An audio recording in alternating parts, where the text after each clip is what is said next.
यहाँ पे सामने आए हमारी बहन कोमल मल्होत्रा जी। कोमल जी की व्यथा आप सुनोगे तो आप हैरान हो जाओगे। हमारी ये बहन की शूरता वीरता, इसका वर्णन करना भी बहुत कठिन है।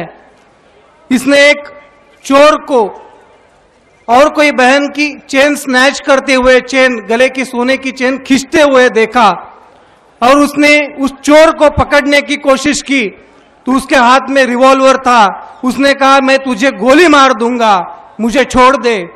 उसने छोड़ा नहीं, उस चोर ने हमारी ये बहन को गोली मार दी। वो गोली उसके हाथ से सीने के अंदर गई और वहां पे हॉस्पिटल में जब उनको भर्ती कर दिया गया, वहां पे बापूजी का स्मरण करती रही और केवल परम पूजनीय बापूजी के कारण इनकी जान बच गई। और जब ही इनकी जान बच गई, यह कलयुग का बहुत बड़ा चमत्कार इन्होंने अनुभव किया। तुरंत वहां पे मीडिया वाले पहुंचे थे, लेकिन मीडिया वालों की बर्बरता देखिए।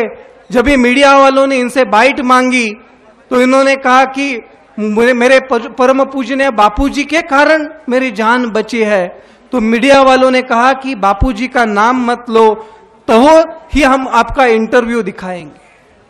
देखिए मीडिया की क्या बर्बरता है। जिन लोगों का काम है कि सच्चाई सामने लाना, वो कहते हैं कि बापूजी का नाम मत लेना। क्या यह सच्चाई है? संतों का नाम भी यहां पे लेने से रुकावट की जा रही है। यह बहन के ऊपर अत्याचार हुआ है, उसकी मुंह से यह अत्याचार कुछ चुने हुए शब्दों में हम सुनेंगे। मीडिया की सच्चाई वो बहन आपके सभी को सामने बताएगी।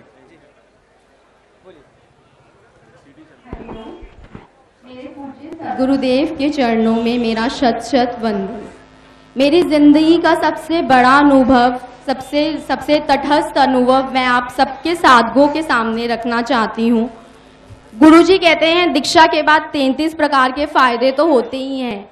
हम सब ने उन 33 प्रकार के फायदों को कहीं ना कहीं जिंदगी में जरूर महसूस किया है, परंतु ये मेरी जिंदगी का सबसे बड़ा अनुभव है जो मैं चाहती हूँ कि मैं आप सब लोगों के साथ शेयर करूँ।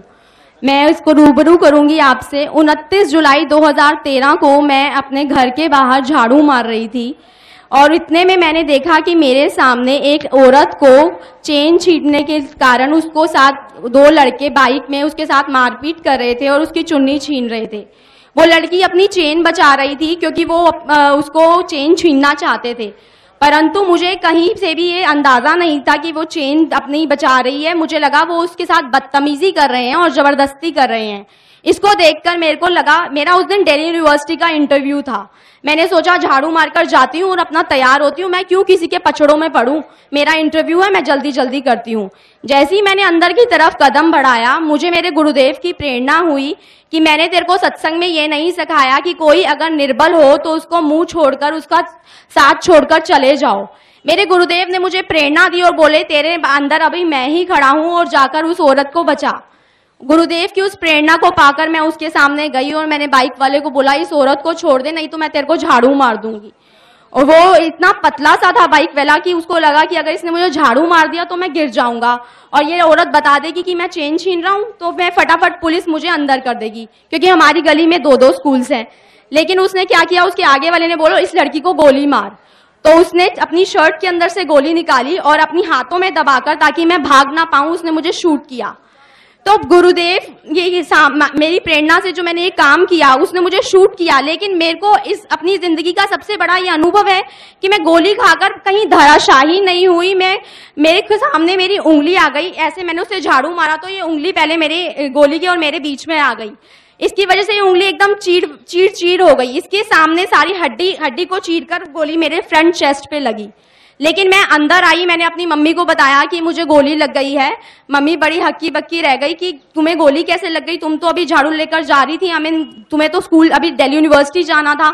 उसके बाद मैंने बोला कि अब हमें हॉस्पिटल चलना पड़ेगा। फिर मैंने एक गाड़ी वाले की मदद मांगी और उसके बाद मैं हॉस्पिटल की तरफ रवाना हुई। यहाँ पर कैलाश हॉस्पिटल में मेरी 2 सर्जरीज हुई। सतीश मैथ्यू जो बहुत ही बड़े कार्डियोवैस्कुलर सर्जन हैं, उन्होंने एंडोस्कोपिक सर्जरी के थ्रू मेरी गोली निकाली और उन्होंने बोला कि अगर इतने पास से गोली लगे, क्योंकि आपने जाकर उसको झाड़ू मारने के लिए आप उसके बहुत नजदीक चले गए, तो गोली की जो फोर्स होती है वो जैसे अंदर जाती है तो ऐसे ऐसे चीरते हुए आपके सारे वाइटल ऑर्गन्स को खत्म कर देती है। लेकिन ये आपकी गोली जो है, आप इसके बाद बच गए, सिर्फ एक उंगली के फोर्स ने उसका सारा फोर्स खत्म कर दिया। हमें ये चमत्कार, हमारी जिंदगी का ये मिरेकल केस है, हमें समझ नहीं आता कि आप बच कैसे गए।